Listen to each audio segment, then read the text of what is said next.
Samsia Hassani.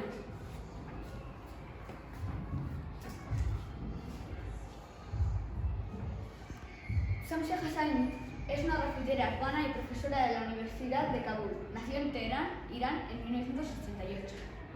A sus 34 años de edad ha popularizado el arte urbano en las calles de Kabul. Expone su arte digital y su arte urbano en India, Irán, Alemania, Italia, Suiza y en las misiones diplomáticas de Kabul. El 14 de junio de 2013 realizó un mural de la Unión Obrera de Ginebra con mujeres migrantes víctimas de violencia albergadas en hogares de emergencia. Samsia Hassani lucha por los derechos de la mujer haciendo grafitis en la ciudad de Kabul.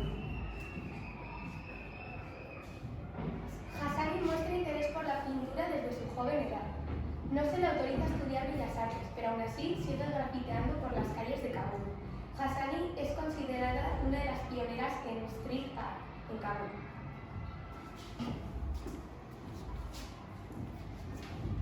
El arte de Hassani simboliza la libertad de las mujeres y una sociedad opresiva hacia ellas. Aquí algunas de sus obras.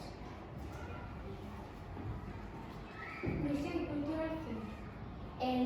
Este es un cuadro de 2011 que, como podéis ver, hay una chica encapuchada en las escaleras hablando sola. Just Like Me, de 2014. Aquí se puede ver cómo la libertad inexistente de las mujeres en Afganistán, porque ellas no pueden mostrar sus pensamientos o decir sus opiniones, ya que las podrían matar.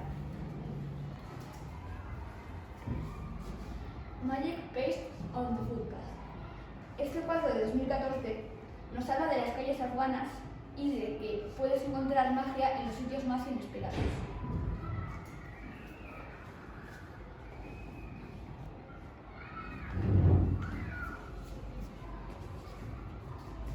Muy bien, ¿me podríais decir ahora por qué habéis elegido a esta artista? Hemos elegido a esta artista porque hoy en día es muy difícil ser grafitera en Kabul.